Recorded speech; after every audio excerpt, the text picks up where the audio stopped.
लिंगायत और वोकलिगास का प्रतिनिधित्व 2018 की तुलना में बीजेपी के उम्मीदवारों में बढ़ा। पार्टी ने 2018 में 55 लिंगायतों और 41 वोकलिगास को प्रत्याशित किया था। इस बार बीजेपी ने अन्य पिछड़ा वर्ग से 28 उम्मीदवारों को टिकट दिया था। पार्टी ने 37 अनुसूचित जातियों और 13 ब्राह्मणों को प्रत्याशित किया, यानी कि आप मतलब समझ सकते हैं। उम्मीदवार सूची में अहिंदा का प्रभाव स्पष्ट रहा। सिद्धारमैया की कुरबा या गढ़े समुदाय से 20 उम्मीदवार के रूप में, यहां तक कि लिंगायत और वोकलिगास के अलावा ओबीसी आरक्षण के तहत आने वाले उम्मीदवारों में कांग्रेस के प्रतिनिधित्व में 57 चुनाव में ओबीसी समुदाय से उम्मीदवार शामिल थे। पार्टी ने 15 मुस्लिम उम्मीदवारों और 3 ईसाई उम्मीदवारों को भी टिकट दिया। अनुसूचित जातियों में पार्टी ने 17 एससी को टिकट दिए, जो कांग्रेस राष्ट्रीय अध्यक्ष मल्लिकार्जुन खड़गे के समुदाय के ही माने जाते हैं, और तुलना में 8 एससी को टिकट दिए।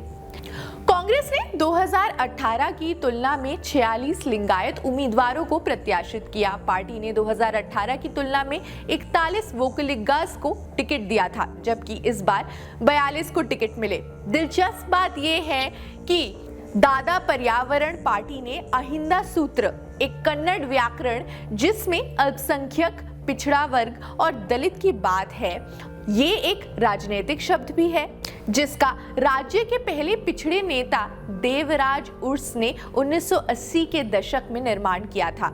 पूर्व मुख्यमंत्री सिद्धारमैया के तहत कांग्रेस ने अहिंदा को पुनर्जीवित किया। पार्टी ने कम संख्या में वोकलिगास को उम्मीदवार के रूप में मैदान में उतारा, क्योंकि ये समुदाय जनता दल सेक्युलर के पक्ष में वफादार है। जैसा कि कहावत है, India does not cast its vote but votes its caste. Karnataka में कई समुदायों के वोटिंग पैटर्न को जाति के समीकरण पर आधारित किया जा सकता है। पूर्व मुख्यमंत्री रामकृष्ण हेगड़े के नेतृत्व में एक सामाजिक इंजीनियरिंग ने सुनिश्चित किया कि 12वें लोकसभा चुनाव में उच्च जाति के वोटों का समेकन भारतीय जनता पार्टी के पक्ष में हो। तब से लिंगायत और ब्राह्मण समुदाय भाजपा के मूल वोटर्स बने हुए हैं। कुरबा, मुस्लिम, ओबीसी और अनुसूचित जाति और अनुसूचित जनजाति एससी एसटी समुदाय अहिंदा कांग्रेस के मूल वोटर बेस बने। वोकलिगास समुदाय जनता दल सेक्युलर के मूल वोटर बेस बन चुके थे। राज्य में बीजेपी के लगभग आधे उम्मीदवार 2 प्रमुख जातियों लिंगायत और वोकलिगास से संबंधित हैं। पार्टी ने 68 लिंगायतों को प्रत्याशित किया, जो राज्य की आबादी का लगभग 17% है। वोकलिगास, जो राज्य की आबादी का लगभग 11% है और मुख्य रूप से पुराने मैसूर क्षेत्र में निवास करते हैं, उनको 42 सीटें मिली हैं। वकालत से राजनीति में आए सिद्धारमैया अपने राजनीतिक फॉर्मूले से पूर्व प्रधानमंत्री एचडी देवेगौड़ा और बीएस येदियुरप्पा को भी चित कर चुके हैं। धर्म सिंह की सरकार जाने के बाद कर्नाटक की सियासत में सिद्धारमैया के अहिंदा फॉर्मूले ने कांग्रेस में जान फूंकने का काम किया। सीडीएस लोक नीति सर्वे के मुताबिक कांग्रेस को मुस्लिम, दलित, आदिवासी और ओबीसी समुदाय के वोट सबसे ज्यादा मिले हैं। सिद्धारमैया का अहिंदा फॉर्मूला है क्या? 2004 में कर्नाटक में कांग्रेस और बीजेपी किसी को भी पूर्ण बहुमत नहीं मिली, जिसके बाद कांग्रेस जेडीएस ने मिलकर सरकार बनाई। उस वक्त सिद्धारमैया जेडीएस कोटे से सरकार में नंबर 2 उप मुख्यमंत्री बने। सिद्धारमैया दूसरी बार मुख्यमंत्री बनने से चूक गए थे। उप मुख्यमंत्री बनने के बाद सिद्धारमैया ने अहिंदा फॉर्मूला पर काम किया। अहिंदा समीकरण के तहत सिद्धारमैया का फोकस राज्य की 61% आबादी थी। सिद्धारमैया का ये प्रयोग उस वक्त काफी पॉपुलर होने लगा। इसके बाद देवेगौड़ा ने सिद्धारमैया को पार्टी से निकाल दिया। सिद्धारमैया इस फॉर्मूले को लेकर कांग्रेस में शामिल हो गए। सिद्धारमैया के इस फॉर्मूले की वजह से 2013 में भी कांग्रेस की सरकार बनी। सिद्धारमैया का अहिंदा फॉर्मूला हिट क्यों हुआ? बीजेपी की लिंगायत, ब्राह्मण और जेडीएस के वोकलिगास वोट बैंक के मुकाबले अहिंदा की आबादी ज्यादा है। 2018 में कम सीट आने के बावजूद कांग्रेस का वोट प्रतिशत बीजेपी से ज्यादा था। इस बार भी कांग्रेस को 43% वोट मिला है। 5% वोट बढ़ने की वजह से इस बार कांग्रेस की करीब 60 सीटें बढ़ गई हैं। कर्नाटक की सियासत में सिद्धारमैया की पैठ कल्याण कर्नाटक और मुंबई कर्नाटक एरिया में है।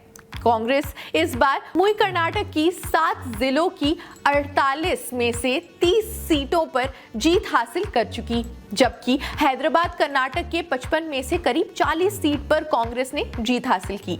इन इलाकों में सिद्धारमैया ने ही कांग्रेस उम्मीदवारों के लिए मोर्चा संभाला था। 2006 में जेडीएस और बीजेपी का गठबंधन हो गया और एचडी कुमारस्वामी मुख्यमंत्री बने। हालांकि 1 साल के बाद येदियुरप्पा भी मुख्यमंत्री बनने में कामयाब रहे। इसी बीच सिद्धारमैया ने जेडीएस से अपनी राह अलग कर ली। बगावत के बाद मैसूर में देवेगौड़ा को चित भी किया।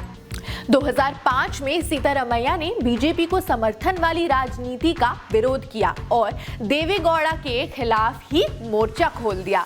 देवेगौड़ा ने सिद्धारमैया को पार्टी से बर्खास्त कर दिया, जिसके बाद सिद्धारमैया ने विधानसभा की सदस्यता से भी इस्तीफा दे दिया। सिद्धारमैया देवेगौड़ा के गढ़ मैसूर में चामुंडेश्वरी से विधायक थे। इस्तीफा देने के बाद कांग्रेस के टिकट पर सिद्धारमैया मैदान में उतरे।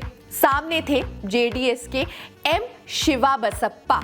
शिवा बसप्पा के समर्थन में देवेगौड़ा, उनके बेटे कुमारस्वामी और येदियुरप्पा तीनों ने कैंपेन किया।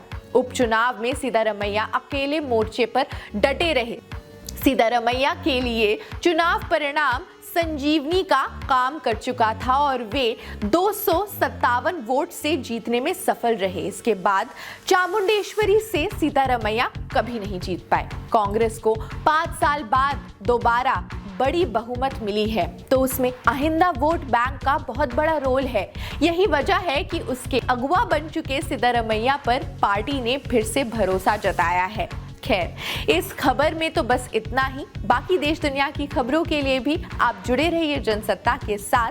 आप क्या सोचते हैं हमें कमेंट सेक्शन में जरूर बताएं और देखते रहिए जनसत्ता। शुक्रिया।